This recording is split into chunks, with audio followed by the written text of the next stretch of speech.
Tiago, capítulo de número 1, versículo de número 5, diz o seguinte: e se algum de vós tem falta de sabedoria, peça a Deus, que a todos dá liberalmente, e não o lança em rosto, e ser-lhe-á dada.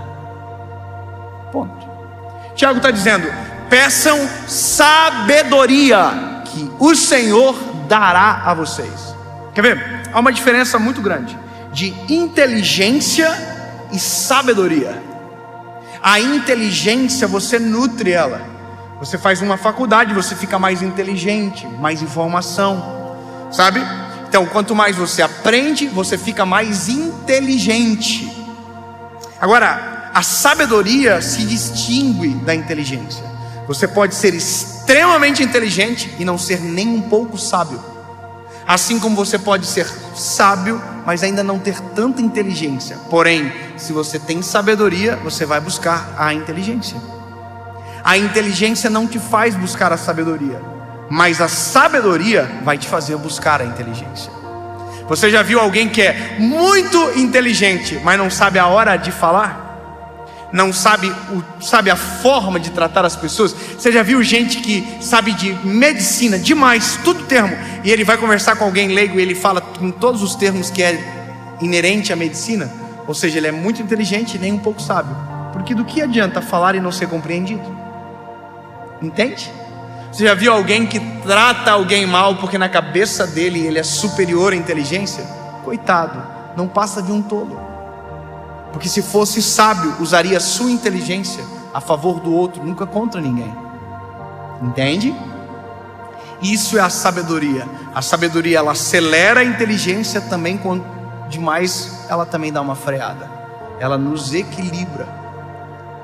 Eu já vi tanta besteira às vezes faladas por gente tão inteligente, justamente pela falta de sabedoria.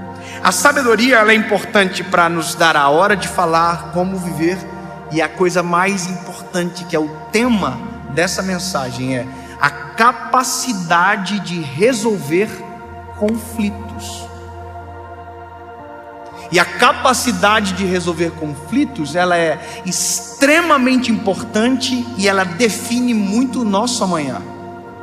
Quem tem a habilidade, capacidade, sabedoria para desenvolver conflitos, nunca é paralisado dentro da sua história. Porque o conflito sempre se torna um degrau para um próximo nível, para um novo momento com o Senhor, para uma nova experiência, para se reinventar, entende? Perceba, a crise, nós falamos talvez em alguma mensagem da série já, mas a mesma crise que destruiu empresas fortaleceu outras.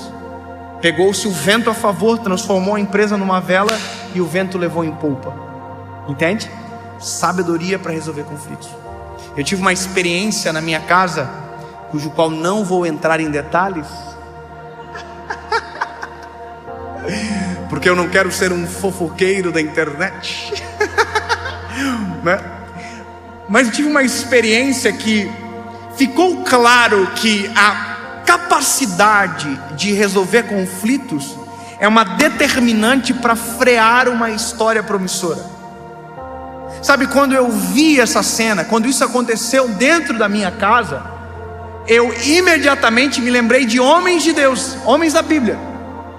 Perceba, homens como por exemplo José, homens como por exemplo Moisés, homens como por exemplo Neemias, homens que tiveram da parte do Senhor grandes problemas para resolver. Você imaginou Noé? Deus disse para Noé: Noé, vou mandar chuva sobre a terra, constrói uma arca. Esse é o projeto, essa é a medida, esse é o tamanho, esse é o material, faz. Imagina, Noé não precisava de um problema a mais, mas solucionar esse problema garantiria para ele uma vida longa e um start de uma nova geração. Ou seja, todos os problemas que vêm em nossas mãos, todos têm uma coisa no final: solução. E a solução sempre é a coroa do problema. toda a missão que Deus nos dá, todo o propósito que Deus nos entrega, nada mais é do que um problema. O que é um problema? Algo que vai necessitar a minha capacidade de ver de maneira diferente, de ter resiliência, que é suportar sem quebrar, de, sofrer suor, lágrimas, mas se eu conseguir vencer o problema, eu terei a coroa de viver o que? A solução, o final.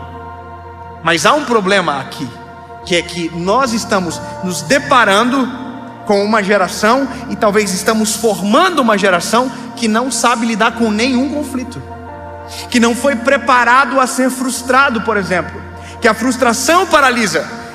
Talvez, se você que vai me ouvir agora vai entender um pouco de maneira diferente, mas se você tiver a minha idade, a gente teve a mesma vida muito parecida. Quer ver? Eu comecei a trabalhar com 13 anos de idade.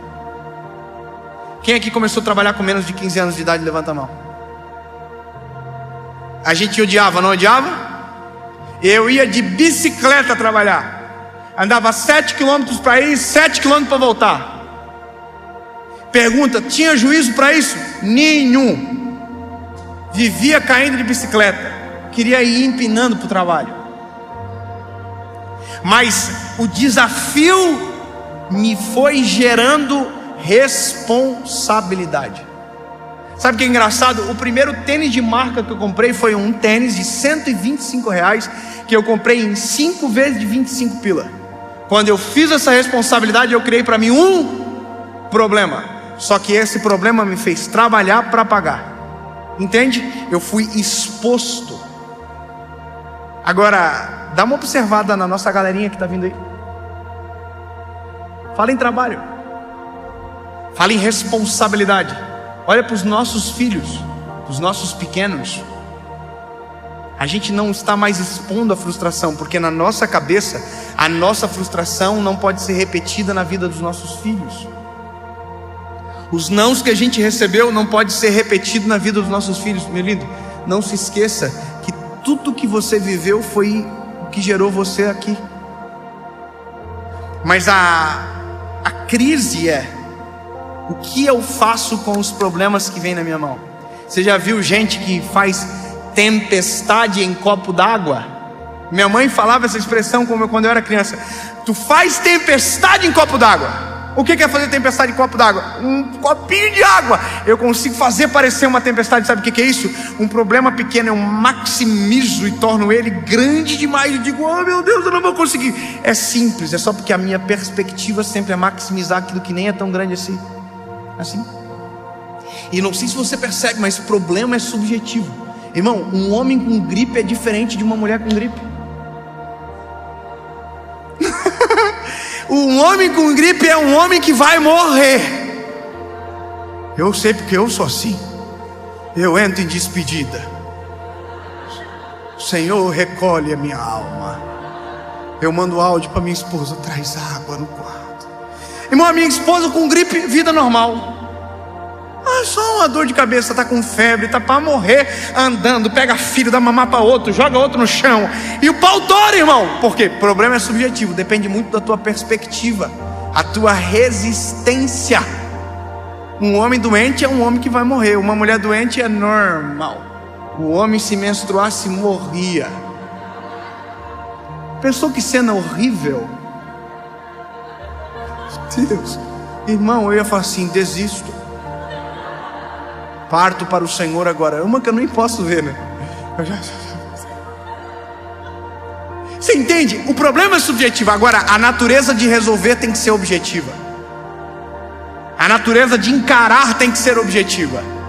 Se eu sei que eu tenho um propósito, se eu sei quem eu sou no Senhor, eu preciso olhar de frente. Eu preciso encarar com hombridade. Eu não posso abandonar o barco porque o problema parece ser grande. Pelo contrário, meu lindo, eu creio no Deus que eu sirvo. Maior é aquele que está conosco do que aquele que está no mundo. A palavra que eu tenho de Deus sobre mim é maior do problema que vem contra mim. Eu preciso olhar o problema na perspectiva que Deus analisa o problema. A minha ótica tem que ser a ótica do Pai. Enquanto muitos esmorecem, muitos maximizam, eu tenho que aprender a olhar com a perspectiva de Deus. Não há impossível, não há nada que Deus não possa fazer, não há tempestade que Ele não possa acalmar, não há nada que Ele não possa mudar a situação. Então a minha perspectiva sempre tem que ser acessada pela perspectiva de Cristo. Se Ele me deu o problema, aí, meu lindo, eu não posso abandonar a missão enquanto não acabar. O problema foi feito para ser resolvido, e isso tem que ser gerado na gente a partir do início da nossa história. Olhe para os nossos filhos. Eu tenho 2 garotos, o João e o Noah. Sabe por que meu filho está aprendendo a português rápido? Porque eu no começo não aceitava que ele fazia assim. Eu falava o quê? O que é isso? Eu estou causando um problema para ele. Eu vou ter que aprender a falar, senão meu pai não vai entender. A gente sabe o que ele quer. A gente sabe, sim ou não? Mas por que a gente não causa um problema? Porque a gente sempre está minimizando tudo. A gente está evitando frustração. A gente está deixando de dizer não para os nossos filhos. Os nossos filhos estão sendo educados às vezes muito mais pelo um iPad, pelo um iPhone, do que propriamente por nós, porque a gente não quer problema para eles. Ai, pai, eu quero o iPad, pega. Ai, filho, pai, eu quero o iPhone, pega. Ai, pai, eu quero ir lá, vai. Ai, pai, eu quero, vai, porque a gente não quer causar problemas. A gente diz o seguinte: eu não quero que o meu filho passe pelo mesmo que eu passei. Só não esqueça que tudo que você passou gerou o homem e a mulher que você é agora. E se o que você é agora é alguém de valor, de caráter, de respeito, não prive os teus filhos daquilo que você experimentou, porque foi justamente esse o combustível para tornar você quem você é. Entende? Não se trata de violência, de reproduzir violência. Não se trata de reproduzir maus exemplos. Pelo contrário, você pode reproduzir apenas de uma maneira diferente, com valores corretos, mas não deixar de produzir aquilo que torna alguém resiliente. Dizer não. Sabe, eu gravei uma mensagem agora: aprenda a dizer não. E sabe, para mim é difícil, porque eu tenho que viver a mensagem. Meu filho, ele é apaixonado pelo meu pai e pela minha mãe. Óbvio, todo neto é apaixonado pelos avós. Só que se deixar, ele dorme e mora lá na casa do vô e da avó, porque lá não tem regra.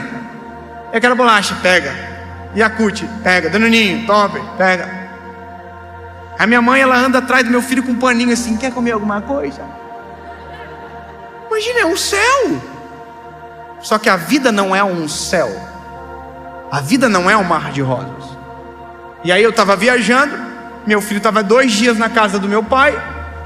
Eu cheguei de viagem, meu filho tem que voltar para casa. Eu não estava nem querendo me matar a saudade de mim não, irmão. Ele quer a paz. Eu chamei ele no FaceTime. Ele já assim, ó: pai, eu quero ficar na casa do vovô, pai. Aí dentro de mim fala assim: deixa, tadinho, é tão bom para ele. Mas o meu lado pai diz assim: não, rapaz, seja homem. Aí eu falei: filho, no FaceTime, irmão, volta para casa que o papai está te esperando agora aqui. Mas pai, filho, não tem choro. O choro não é negociação com o pai, você sabe disso.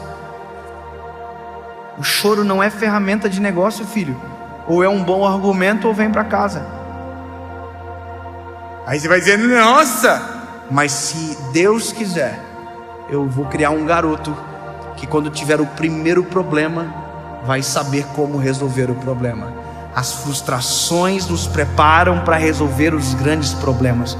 Os nãos nos preparam para a vida, nos tornam homens.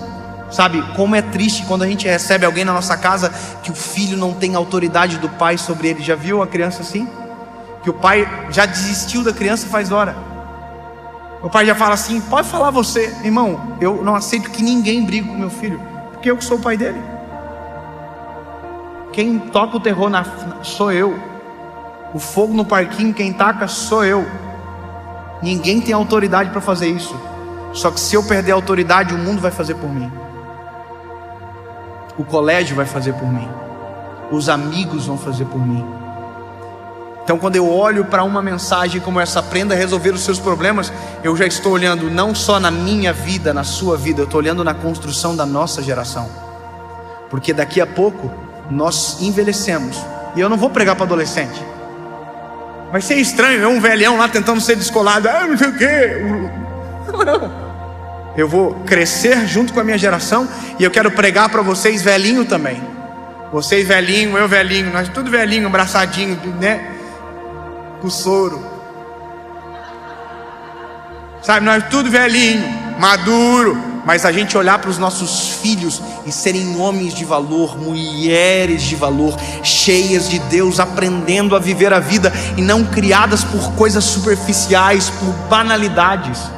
Mas isso também é para nós um problema. Se te falta sabedoria, peça sabedoria, que o Senhor te dará. Amém.